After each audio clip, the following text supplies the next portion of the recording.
Hello दोस्तों, आपका स्वागत है आपके अपने चैनल में। दोस्तों, हनुमान जी के बारे में तो आप सभी जानते होंगे, लेकिन हनुमान जी के बारे में कुछ रोचक जानकारियाँ मैं आपको और बताना चाहती हूँ। हनुमान जी का नाम सुनते ही हमें ईश्वर के प्रति विश्वास जागृत हो जाता है, क्योंकि आज के इस कलयुग एक हनुमान जी ही हैं कलयुग में जो सशरीर इस दुनिया में विद्वान हैं। चाहे राम कहो या कृष्ण, ये दोनों के ही सेवक हैं। श्री राम की आज्ञा के अनुसार ये एक कल्प तक इस युग में रहेंगे। एक कल्प के चारों युग के कई चक्र होते हैं। हनुमान जी 4 कारणों से सभी देवताओं में श्रेष्ठ हैं। पहला कारण, सभी देवताओं के पास अपनी अपनी शक्तियाँ हैं। जैसे विष्णु जी के पास लक्ष्मी जी, महेश जी के पास पार्वती जी, ब्रह्मा जी के पास सरस्वती जी, और हनुमान जी के पास खुद ही शक्तियाँ हैं। वे खुद की शक्तियों से संचालित होते हैं। दूसरा कारण यह है कि वे इतने शक्तिशाली होने के बावजूद ईश्वर के प्रति पूर्ण रूप से समर्पित हैं। तीसरा कारण यह है कि वे अपने भक्तों की सहायता तुरंत करते हैं। और चौथा कारण यह है कि वे आज भी सशरीर हैं। इस ब्रह्मांड में ईश्वर के बाद यदि कोई एक शक्ति है तो वो है हनुमान जी। महावीर विक्रम बजरंगी के समक्ष किसी भी प्रकार की मायावी शक्तियाँ ठहर नहीं सकती। इनको बहुत नामों से जाना जाता है। हनुमान जी के पिता सुमेरु पर्वत के राजा केसरी थे और उनकी माता अंजनी, इस कारण उन्हें अंजनी पुत्र भी कहते हैं। उन्हें वायु देवता का पुत्र भी माना जाता है, इसलिए उनका नाम पवन पुत्र हुआ। इस काल में वायु को मारुति भी कहा जाता है। मारुति अर्थात वायु, इसलिए उन्हें मारुति नंदन भी कहा जाता है। इंद्र के वज्र से हनुमान जी की ठुड्डी टूट गई थी, तो उन्हें इसलिए तब से उनका नाम हनुमान जी हो गया। यानी वज्र को धारण करने वाले और वज्र के समान कठोर अर्थात बलवान शरीर होने के कारण उन्हें बजरंगबली कहा जाने लगा। हनुमान जी मातंग ऋषि के शिष्य हैं। मातंग ऋषि सबरी के भी गुरु थे। कहते हैं मातंग ऋषि के आश्रम में ही उनका जन्म हुआ था। राम भक्त हनुमान माता जगदम्बा के सेवक हैं।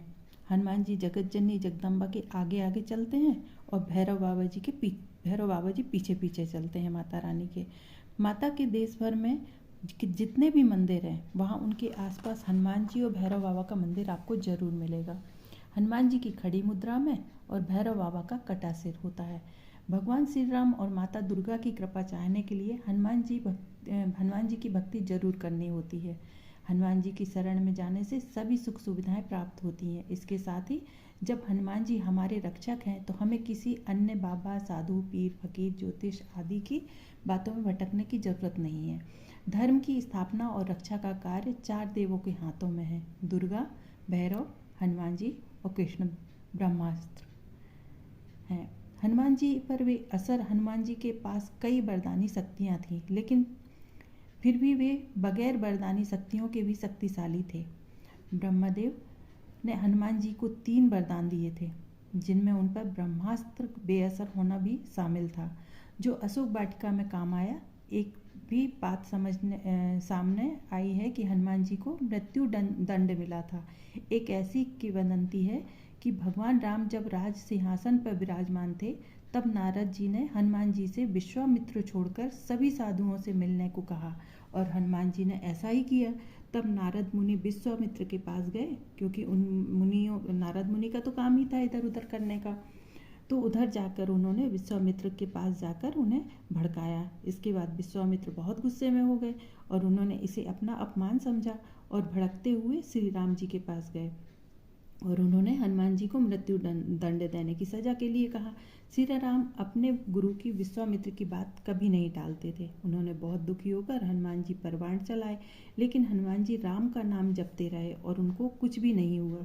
भगवान राम को अपने गुरु की आज्ञा का पालन तो करना ही था, इसलिए भगवान राम ने हनुमान जी पर ब्रह्मास्त्र भी चलाया। लेकिन आश्चर्य की बात यह है कि वो इतने राम नाम में इतने लीन थे कि ब्रह्मास्त्र भी उनका कुछ नहीं बिगाड़ पाया।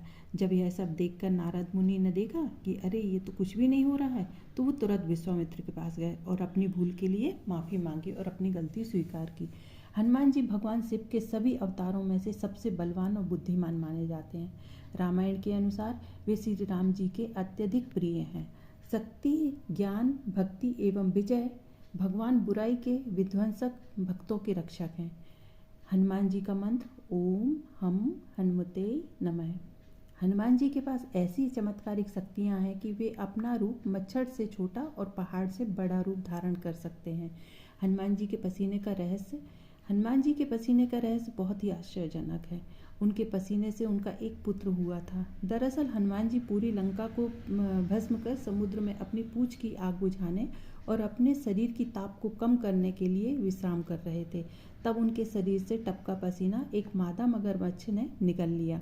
उसके पसीने की शक्ति से उनका एक पुत्र हुआ जिसका नाम मकरध्वज था। हनुमान जी के 108 नाम हैं। संस्कृत में हर एक नाम का महत्व उनके जीवन के अध्यायों का सार बताता है। यही कारण है कि उनके नाम का जाप करने भर से हनुमान कृपा मिलती है। पहली रामायण हनुमान जी ने हिमालय पर्वत पर अपने नाखूनों से उकेर कर लिखी थी, लेकिन जब तुलसीदास जी अपनी रामायण दिखाने वहाँ पहुँचे तो वे बहुत दुखी हुए, क्योंकि जो हनुमान जी का रामायण था वो बहुत ही सुंदर लिखी गई थी और तुलसीदास जी को अपनी रामायण बहुत फीकी लगी। जब हनुमान जी ने तुलसीदास जी के मन की बात जानी तो उन्होंने अपनी लिखी हुई रामायण को मिटा दी। हनुमान चालीसा, बजरंग बाण, संकट मोचन हनुमान अष्टक, हनुमान स्तवन आदि का मंगलवार के दिन पाठ करना बहुत ही अच्छा माना जाता है। मगर जब भी आप किसी भी देवी देवताओं का पूजन करें तो सच्ची श्रद्धा और विश्वास से करना चाहिए, क्योंकि ईश्वर आपकी श्रद्धा और विश्वास देखते हैं। प्रिय फल है उनका केला, काजू, बादाम, किशमिश, छोहारा, खोपरा गरी, मीठा पान, चना, गुड़, मीठे पुआ। हनुमान जी को मोंगरे का फूल बहुत पसंद है और उन्हें लड्डुओं में केसर या बूंदी लड्डू पसंद है, बेसन के लड्डू, मलाई मिश्री के लड्डू। लेकिन इन सब में से बेसन के लड्डू उन्हें बहुत ही प्रिय हैं। बेसन के लड्डू चढ़ाने से पापी ग्रह भी काबू में रहते हैं। मंगलवार का दिन हनुमान जी की उपासना के लिए बहुत ही महत्वपूर्ण माना गया है। हनुमान जी की उपासना करने से हमारी सारी परेशानियां दूर होती हैं और वो भक्तों की विनती बहुत ही जल्दी सुनते हैं। इस युग में कहा जाता है कि हनुमान जी सबसे ज़्यादा भक्तों की रक्षा करने वाले होते हैं और उनकी विनती तुरंत ही सुन लेते हैं। दोस्तों, आपको मेरा वीडियो कैसा लगा? लाइक, शेयर, सब्सक्राइब जरूर।